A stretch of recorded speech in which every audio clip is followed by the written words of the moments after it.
And Mr. City Manager has a comment on our priorities and goals adoption for 2019 and 20. Thank you, Mayor and members of the City Council. Prior to my arrival, the Council reviewed and discussed 2019-2020 priorities and goals. The Council did create a list of 8 strategic goals that were also discussed at a special meeting the Council had several weeks ago. The Council never adopted the strategic goals, and so I thought it would be a good idea to bring those back to Council tonight. There were 8. They were public safety, fiscal stability, organizational culture, business friendly, enhancing partnerships, regional partnerships, quality of life issues, infrastructure, and the last one was homelessness and vagrancy. The Council created subgroups of each one of these 8 strategic goals. Under fiscal stability, the Council had 5 specific goals to maintain and enhance the fiscal stability through ensuring ongoing expenditures being supported by ongoing revenues, which is the Robin mantra. Number 2, develop a plan to manage impact of pension costs.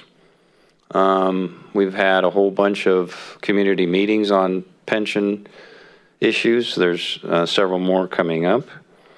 Evaluate and enhance relationships with allied agencies, something that Steve Smith and I and Robert Bendorf and the city manager in Marysville and Live Oak are all working very hard on, and other agencies as well.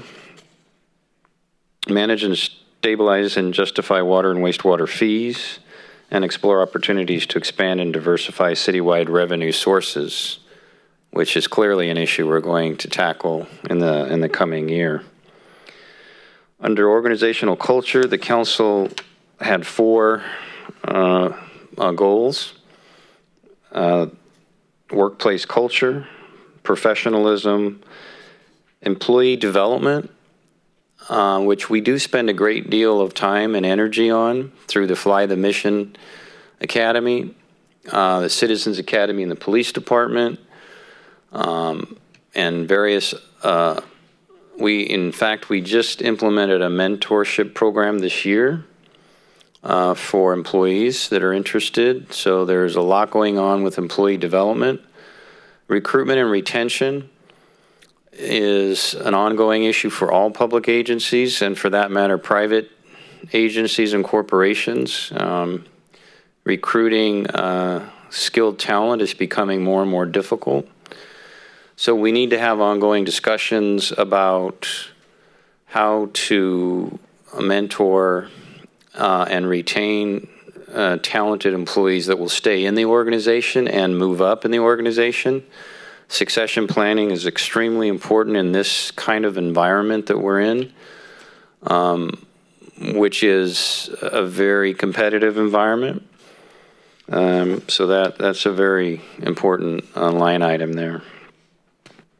Under business friendly, Yuba City is open for business. Review the city's development impact fees. The council will be doing that on December 2nd. There'll be a study session of the city council, and we will present to you several ideas on development impact fees. We will do a benchmark study of development impact fees in this region, and then we'll make recommendations on what we believe would be more competitive fees based on everything we know about land values and impact fees in the region. And we'll have a discussion about our growth policy as well on December 2nd.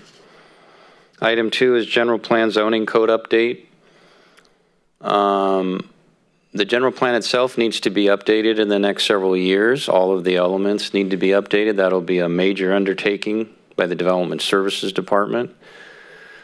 Under state law, the general plan must be updated at least every 20 years, I believe. and so we will get into that. The zoning code needs to be updated and modernized, and we'll be getting into that. Branding and marketing is something that I would like to spend a little bit more time on, both with the City Council, with the Chamber, and with the regional partners that we have, and even including the Greater Sacramento Economic Council and others. We need to talk about what the regional branding and marketing is, and we need to talk about what individual cities may want to do for their own branding and marketing. And process improvements and development, something that is always ongoing, and I put a very high priority on for all departments in the city. Specifically, we'll be looking at the Development Services Department in terms of how they provide customer service, how they process permits, and how they do all of their business in terms of dealing with specific customers, as we call them, applicants. And so that will be an ongoing process. We're about to hire the Development Services Director, so that'll be coming up in the next 30 to 45 days.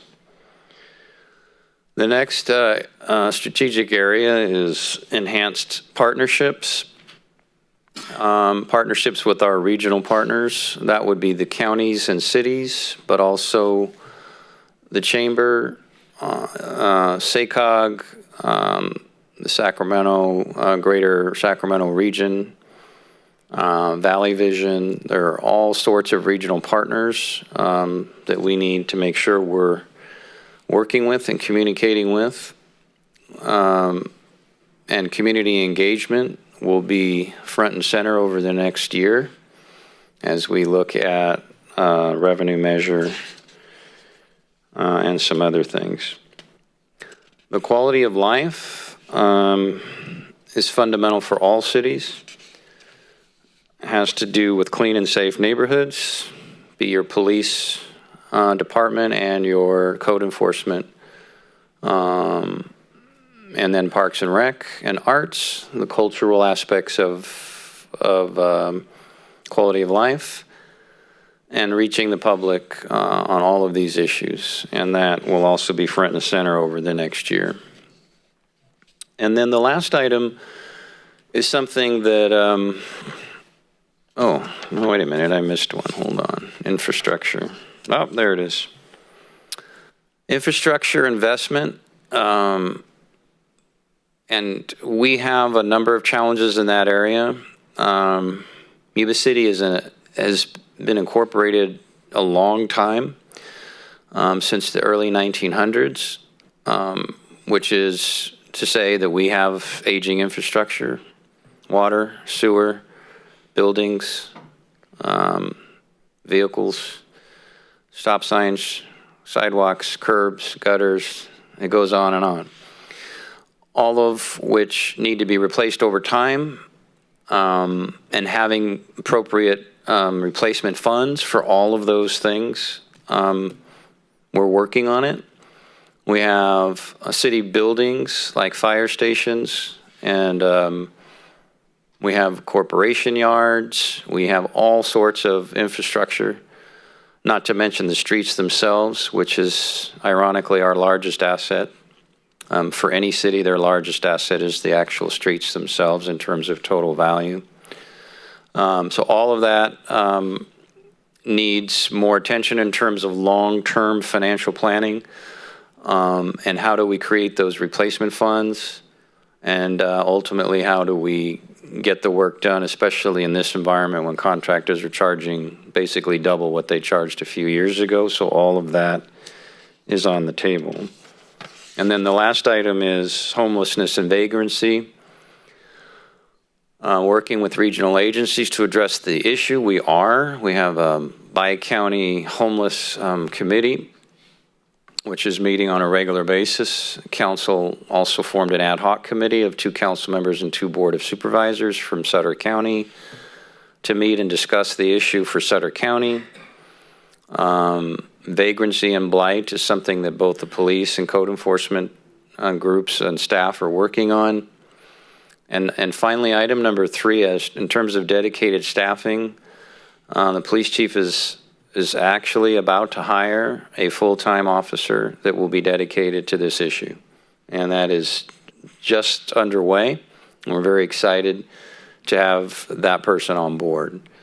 As you know, there's some other things going on statewide with this issue.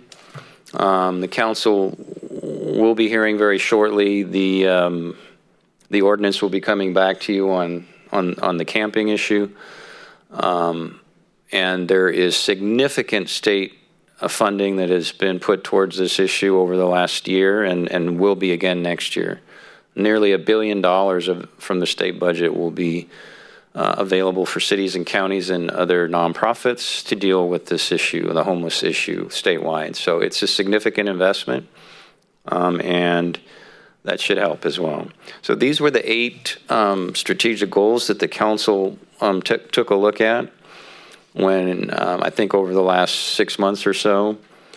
I'm happy to answer any further questions on any of these areas. It would be my recommendation that they be adopted and that we come back to you early next year in March or so for the next round of strategic goal setting for the next budget. Thank you.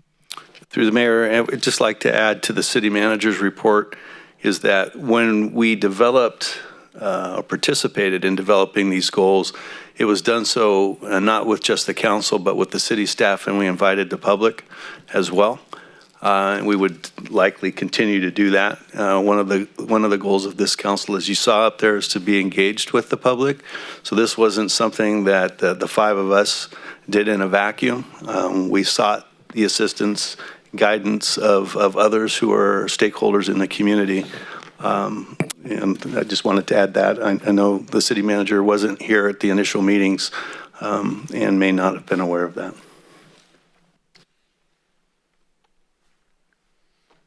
Also, that would just reiterate that the panel that's put together to discuss vagrancy and homelessness will consist of 2 members of the public as well. And it's preferred to have 1 member of the public to represent the agricultural community. Okay. In addition to us 2 and the Board of Supervisors. We can move on to, first of all, is there any public comment on that one? And we need to adopt, please. Through the mayor, Yes. I'd like to make a motion to adopt the resolution of the city council's priorities and goals for fiscal year 2019-2020. Second. In favor? Aye. And opposed? None.